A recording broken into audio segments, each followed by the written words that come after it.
ఇప్పటి వరకు ఒక లెక్క, ఇక నుంచి మరో లెక్క అంటూ డిసెంబర్ 21న రేవంత్ రెడ్డి ప్రభుత్వానికి తెలంగాణ మాజీ ముఖ్యమంత్రి కేసీఆర్ వార్నింగ్ ఇచ్చిన విషయం తెలిసిందే.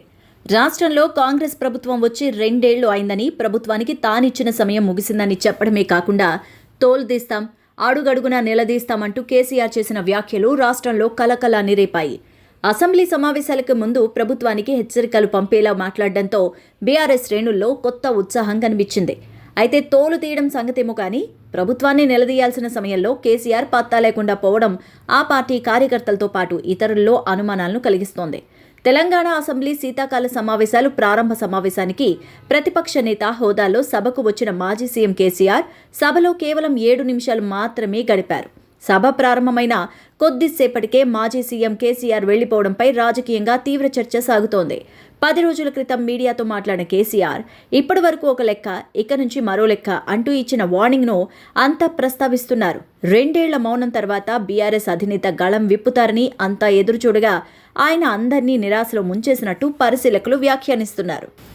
ఆంధ్రప్రదేశ్ ముఖ్యమంత్రి చంద్రబాబు నాయుడు, ఆయన తనయుడు మంత్రి నారా లోకేష్ కుటుంబంతో సహా లండన్ పర్యటనకు వెళ్లారు. 2026 నూతన సంవత్సరాన్ని పురస్కరించుకుని లండన్లో వేడుకలు చేసుకునేందుకు కుటుంబం వెళ్లినట్టు తెలుస్తోంది. అయితే ఈ వ్యవహారంపై వైసీపీ సోషల్ మీడియా పెద్ద ఎత్తున యాగీ చేస్తోంది. ఈ ఏడాదిలో ఇప్పటివరకు చంద్రబాబు, లోకేష్ వేర్వేరుగా విదేశాల్లో పర్యటించారని, ప్రత్యేక విమానాలకు కోట్ల రూపాయలు ఖర్చు చేశారంటూ పేర్కొంటూ విమర్శలు గుప్పించారు. దీంతో టీడీపీ స్పందించింది. చంద్రబాబు, నారా లోకేష్ లండన్ పర్యటనపై వివరణ ఇచ్చింది. ఇది వారి వ్యక్తిగత పర్యటన అంటూ పేర్కొంది. దీనికి సంబంధించిన ప్రకటన ముందుగా జారీ చేయాల్సిన అవసరం లేదంటూ పేర్కొంది. అంతేకాదు, ప్రస్తుత లండన్ పర్యటన పూర్తిగా వ్యక్తిగతం కావడంతో దీనికి అయ్యే ఖర్చులను నారా లోకేష్ కుటుంబమే భరిస్తుందని, ప్రజల సొమ్మును కానీ ప్రభుత్వ సొమ్మును కానీ వినియోగించడం లేదంటూ టీడీపీ వివరణ ఇచ్చింది. నటుడిగా కెరియర్ ప్రారంభించి ఆ తర్వాత నిర్మాతగా మారిన బండ్ల గణేష్ మాస్ మహారాజా రవితేజ నటించిన ఆంజనేయులు చిత్రంతో సినీ నిర్మాణ రంగంలోకి అడుగుపెట్టారు. ఈ సినిమాతోనే ఆయన తన సొంత బ్యానర్ పరమేశ్వర ఆర్ట్ ప్రొడక్షన్స్ను ప్రారంభించారు. పవర్ స్టార్ పవన్ కళ్యాణ్ నటించిన సంచలన బ్లాక్ బస్టర్ గబ్బర్ సింగ్ చిత్రంతో ఈ బ్యానర్కు మొదటి బిగ్గెస్ట్ బ్లాక్ బస్టర్ లభించింది. ఈ సినిమా బండ్ల గణేష్ను ఒక విజయవంతమైన నిర్మాతగా సుస్థిరం చేసింది. ఆ విజయం స్ఫూర్తితో ఈ బ్యానర్ బాద్షా, ఇద్దరమ్మాయిలతో, టెంపర్ వంటి అనేక ప్రతిష్టాత్మక కమర్షియల్గా విజయవంతమైన చిత్రాలు నిర్మించి తెలుగు సినిమాలో ప్రత్యేక గుర్తింపును సంపాదించుకుంది. ఇప్పుడు తన కొత్త నిర్మాణ సంస్థ Bandla Ganesh blockbusters, B G block బస్టర్స్ని అనౌన్స్ చేశారు.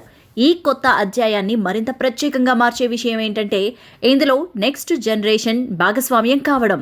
కొత్త ఆలోచనలు, వినూత్న కథనాలు, ఫ్రెష్ టాలెంట్కు అవకాశం ఇవ్వడమే ఈ బ్యానర్ ప్రధాన ఉద్దేశ్యమట. బండ్ల గణేష్, అతని టీం వరుసగా ఎగ్జైట్మెంట్ ప్రాజెక్టులను నిర్మించడానికి ప్రణాళికలు చేస్తున్నారు.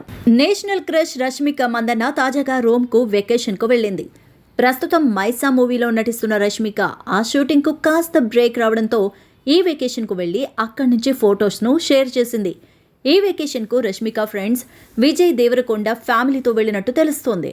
అయితే రోమ్, అక్కడి నగర వీధుల్లో రష్మిక చిల్ అవుతూ దిగిన ఫొటోస్ ప్రస్తుతం సోషల్ మీడియాలో వైరల్గా మారాయి. రష్మిక న్యూ ఇయర్ను సెలబ్రేట్ చేసుకుంటున్న రోమ్ ట్రిప్ ఫోటోలను షేర్ చేశారు. ఫోటోలలో విజయ్ దేవరకొండ సోదరుడు ఆనంద్ దేవరకొండ కూడా కనిపించారు. ఆ ఫోటో అభిమానుల దృష్టిని ఆకర్షిస్తోంది.